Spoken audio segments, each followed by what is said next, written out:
दोस्तों, अगर हमारा मन खाली हो जाए तो हम उसमें कुछ ऐसी चीज़ डाल सकते हैं, कुछ ऐसे विचार डाल सकते हैं जिससे हम अपनी मन की बकबक को शांत कर सकते हैं।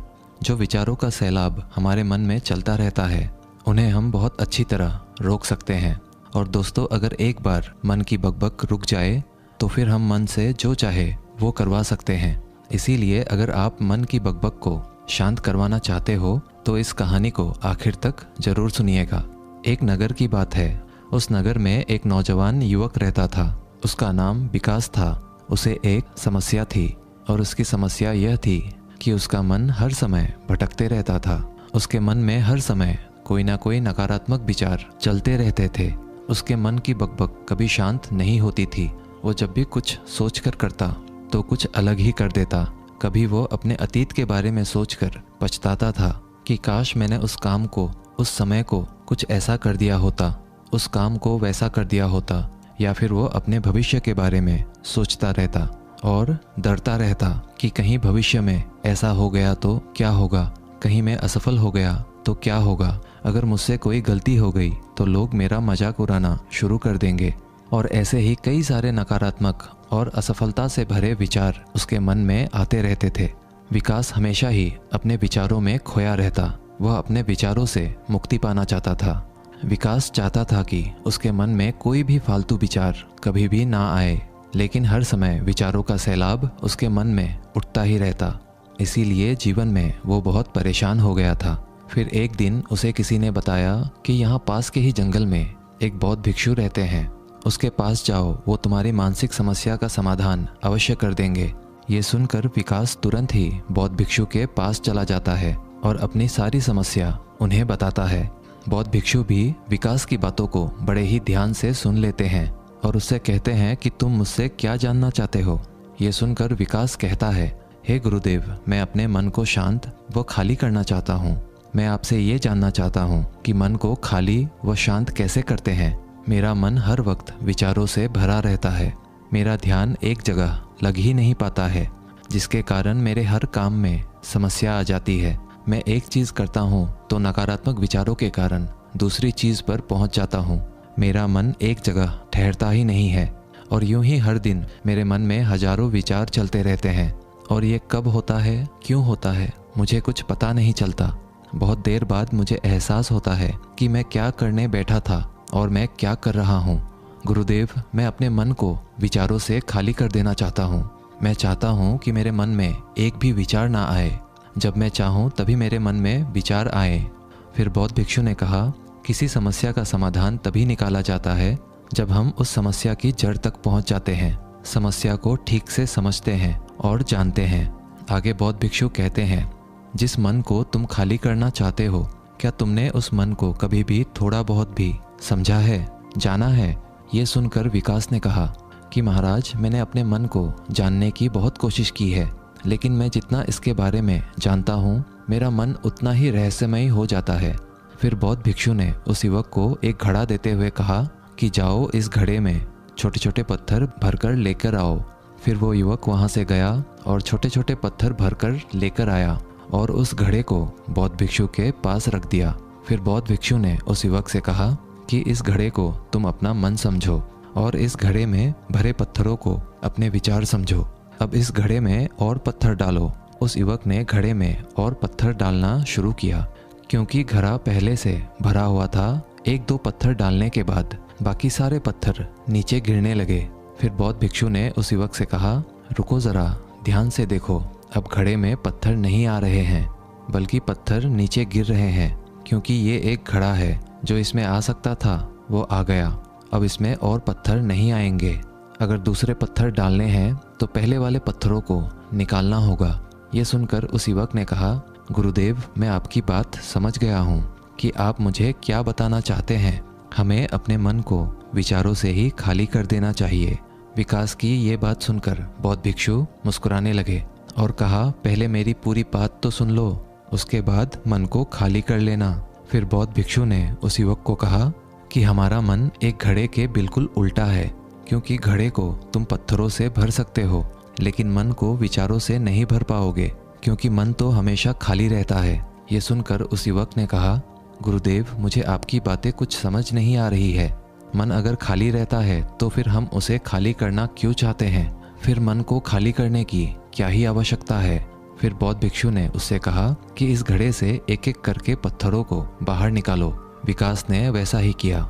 वह घड़े में से एक एक करके पूरे पत्थरों को बाहर निकालता रहा और ऐसा करते करते अंततः घड़ा खाली हो गया। फिर बौद्ध भिक्षु ने उस युवक से कहा, देखा तुमने, जब एक एक करके तुमने पत्थरों को बाहर निकाला तो ये घड़ा खाली हो गया। अब तुम इस घड़े में कोई भी पत्थर डाल सकते हो, दूसरे पत्थर डाल सकते हो या फिर उन्हीं पत्थरों को दोबारा डाल सकते हो। आधा भर सकते हो या फिर पूरा भी भर सकते हो। फिर वह युवक कहता है, गुरुदेव, मैं भी तो यही कह रहा हूँ कि मुझे अपने मन को खाली करना है। ये तो एक पत्थर है, इसे आसानी से निकाला जा सकता है और घड़े को खाली किया जा सकता है, लेकिन गुरुदेव, मैं अपने मन को खाली कैसे करूँ? फिर बौद्ध भिक्षु ने कहा, इस घड़े में एक पत्थर डालो और 2 पत्थर निकालो। ये सुनकर उस युवक ने कहा, गुरुदेव, ये कैसे हो सकता है? जब इस घड़े में एक पत्थर होगा तो एक ही पत्थर निकलेगा, 2 कैसे निकलेंगे? फिर बौद्ध भिक्षु ने उससे कहा, ऐसा नहीं हो सकता है तो ऐसा ही करो कि इस घड़े में 2 पत्थर डालो और 4 निकालो। विकास ने कहा, महाराज, ऐसा कैसे हो सकता है? ये कोई चमत्कारिक घड़ा तो है नहीं कि 1 डालो तो 2 निकल आएंगे, 2 डालो तो 4 निकल आएंगे। यह सुनकर बौद्ध भिक्षु ने कहा, यह घड़ा तो चमत्कारिक नहीं है, लेकिन तुम्हारा मन तो चमत्कारिक है। उसमें से अगर तुम एक विचार बाहर निकालते हो तो उसके साथ 2 विचार आते हैं, और जब तुम उन 2 विचारों को पकड़ते हो तो उसके साथ 4 विचार निकलते हैं, और फिर ऐसा करते करते विचारों की एक लंबी श्रृंखला बन जाती है, और फिर तुम कहीं नहीं रुकते, एक के बाद एक विचारों को पकड़ते जाते हो। यह मिट्टी का घड़ा तो पत्थरों से भर जाएगा, लेकिन तुम्हारा मन कभी नहीं भरता। वो हमेशा खाली है, लेकिन वह खाली नहीं करता। ये इस मन की माया है कि सब कुछ है लेकिन फिर भी कुछ नहीं। फिर उस युवक ने कहा, गुरुदेव, मैं आपकी बात समझ रहा हूँ, लेकिन क्या मैं हमेशा अपने विचारों के जाल में ही फंसा रहूँगा? क्या मन के इस मायाजाल से निकलने का कोई रास्ता नहीं है? फिर बौद्ध भिक्षु ने कहा, इस मिट्टी के घड़े में आधे पत्थर भर दो। फिर उस युवक ने ऐसा ही किया। फिर बौद्ध भिक्षु ने कहा, अब इन पत्थरों में से कोई एक पत्थर चुनो और उस पत्थर की एक छोटी सी मूर्ति बनाकर मुझे दे दो। मैं जानता हूँ कि तुम एक अच्छे कलाकार हो। विकास ने एक पत्थर निकाला और उस पत्थर को बौद्ध भिक्षु के सामने ही तराशने लगा। पत्थर को तराशते वक्त उसे लगा कि ये पत्थर अच्छा नहीं है। फिर उसने दूसरा पत्थर घड़े से निकाला, लेकिन उसे वो पत्थर भी पसंद नहीं आया। फिर उसने तीसरा पत्थर निकाला, लेकिन वो तीसरा पत्थर भी उसे पसंद नहीं आया। उसका रंग अच्छा नहीं था। ऐसा करते करते उस युवक ने सारे ही पत्थरों को बाहर निकाल दिया। उस युवक को ऐसा करते हुए बौद्ध भिक्षु बड़े ही ध्यान से देख रहे थे। फिर बौद्ध भिक्षु ने उससे कहा कि जो तुमने सबसे पहले पत्थर निकाला था, उस पत्थर को ये समझकर तराशो कि इसके बाद तुम्हारे पास कोई और पत्थर नहीं है और ये एक ही पत्थर तुम्हारे पास है। फिर उस युवक ने, जैसा गुरुदेव ने कहा, उसी एक पत्थर को लेकर तराशना शुरू किया और उसने उस पत्थर से एक बहुत ही सुंदर मूर्ति बनाई और बौद्ध भिक्षु को भेंट की। और बौद्ध भिक्षु से कहा, गुरुदेव, इस पत्थर से इतनी सुंदर मूर्ति बन सकती थी, मैं ये सोच भी नहीं सकता था। उस युवक की बात सुनकर बौद्ध भिक्षु ने कहा कि जब तुम्हारे पास और कोई दूसरा विकल्प नहीं होता है, तब हम उस विकल्प में ही संपूर्ण ऊर्जा लगाते हैं और उसी को सबसे बेहतर बनाते हैं। और जब हमारे पास कई सारे विकल्प होते हैं तो हम पत्थर चुनते भी नहीं और मूर्ति बनती भी नहीं। हमारा मन भी एक विचार के पीछे हजारों विकल्प खोल के रख देता है और एक मुख्य विचार को छोड़कर उन हजारों फालतू के विचारों में उलझकर हम रह जाते हैं। फिर उस युवक ने कहा, गुरुदेव, मैं आपकी बातों को बहुत अच्छे से समझ गया हूँ, लेकिन अब मुझे क्या करना चाहिए? कृपया आप मेरा मार्गदर्शन करें। बौद्ध भिक्षु ने उस युवक से कहा कि मन को खाली करना, साफ करना 1-2 दिन का काम नहीं है, ये बहुत लंबी प्रक्रिया है। तो क्या तुम इसके लिए तैयार हो? वह युवक कहता है, जी गुरुदेव, तैयार हूँ, चाहे कितनी भी लंबी प्रक्रिया क्यों ना हो। फिर बौद्ध भिक्षु ने उस युवक से कहा कि मन को खाली व नकारात्मक विचारों से दूर रखने के 6 तरीके हैं। आओ उन्हें एक एक करके समझते हैं। पहला तरीका है कि ऐसे लोगों का साथ छोड़ दो जो तुम्हें कमज़ोर, पिछड़ा हुआ, लक्ष्यहीन महसूस कराए। अक्सर हमारे आसपास ऐसे लोग होते ही हैं जो हमसे पद और धन में ऊपर होते हैं, और इसी पद और धन के घमंड में वो अपने नीचे से लोगों को कुछ भी नहीं समझते। इसीलिए ऐसे लोगों के पास रहना ही नहीं चाहिए। और ऐसे लोग अपने से छोटे लोगों को हमेशा यही महसूस कराते हैं कि आप कितने छोटे हैं, और इसीलिए वो छोटे लोग अपने जीवन में कुछ बड़ा हासिल कर ही नहीं सकते। इसके अलावा कई बार हमारे मित्र और घर परिवार के सदस्य भी ऐसे होते हैं जो अक्सर हमें छोटा महसूस कराते हैं, हमें नीचा दिखाने की कोशिश करते हैं, लोगों के सामने हमारा मजाक बनाते हैं। तो ऐसे लोगों से जितना दूर हो सके उतना दूर रहो। ये लोग ऐसे होते हैं कि तुम्हारी नज़रों से तुम्हारी गरिमा को दूर करके तुम्हें लक्ष्यहीन बनाते हैं, और फिर तुम्हें खुद की काबिलियत पर शक होना शुरू हो जाता है। तुम्हारे अंदर खुद के प्रति नकारात्मक भावनाएं आ जाती है, और ये नकारात्मक विचार तुम्हें मानसिक तनाव और चिंता की ओर ले जाते हैं। फिर बौद्ध भिक्षु दूसरा तरीका बताते हुए कहते हैं कि तुम बहुत ही कम और चुनिंदा लोगों को ही अपना मित्र बनाओ। ऐसे लोगों को ही अपना मित्र बनाओ जिससे तुम कुछ सीख सकते हो, जिनकी तुम इज्जत कर सकते हो, जो तुम्हारी भावनाओं को समझ सके, जिनकी सोच तुमसे मेल खाती हो, जो जीवन में तुम्हें आगे बढ़ने में सहायता करे। हमारे जीवन और चरित्र में हमारे माँ बाप के बाद हमारे मित्रों का ही सबसे ज़्यादा योगदान होता है। इसीलिए मित्रों का सही होना भी बहुत आवश्यक है। ऐसा कहा भी जाता है, तुम उन 5 लोगों का प्रतिबिंब हो जिनके साथ तुम सबसे ज़्यादा वक्त बिताते हो। अगर तुम्हारे आसपास के 5 लोग जिनके साथ तुम सबसे ज़्यादा वक्त बिताते हो वे ईमानदार हैं, तो तुम भी धीरे धीरे ईमानदार होना शुरू कर दोगे। और अगर वो 5 लोग अमीर हैं तो तुम भी धीरे धीरे अमीर बनना शुरू कर दोगे। कहने का अर्थात यही है कि तुम वैसा ही बन जाते हो जिस तरह के लोगों के साथ तुम अपना समय व्यतीत करते हो। किसी महान दार्शनिक ने कहा था कि तुम मुझे किसी भी इंसान के मित्रों से मिलवा दो, मैं उसके मित्रों को देखकर उस इंसान का भविष्य बता दूंगा। हमारी सबसे बड़ी समस्या ये है कि हम लोगों को ना नहीं बोल पाते हैं। जिन लोगों के साथ हम रहना पसंद भी नहीं करते हैं, ना चाहते हुए भी हमें उन नकारात्मक लोगों के साथ वक्त बिताना पड़ता है। इसीलिए सबसे पहले हमें अपने ज़िंदगी में उन लोगों को ना कहना आना पड़ेगा जिनके साथ रहकर हमें लगता है कि ये हमारी ज़िंदगी खराब कर रहे हैं। अगर ये हमारे ज़िंदगी में ना हो तो शायद हम ज़्यादा खुश रहेंगे। बौद्ध भिक्षु आगे कहते हैं, तीसरा तरीका है कि तुम कभी भी अपना अतीत नहीं बदल सकते, लेकिन तुम अपना भविष्य अवश्य बदल सकते हो। इसीलिए तुम्हें पूरी तरह से वर्तमान में रहते हुए उन चीज़ों पर, उन कामों पर ध्यान दो जो तुम्हारे नियंत्रण में है, जिन्हें तुम आज कर सकते हो, अभी कर सकते हो। बौद्ध भिक्षु कहते हैं, मेरी एक बात हमेशा याद रखना, केवल वर्तमान में रहकर भविष्य को संवारा जा सकता है, अतीत में रहकर नहीं। इसीलिए वर्तमान में जीने की आदत डालो।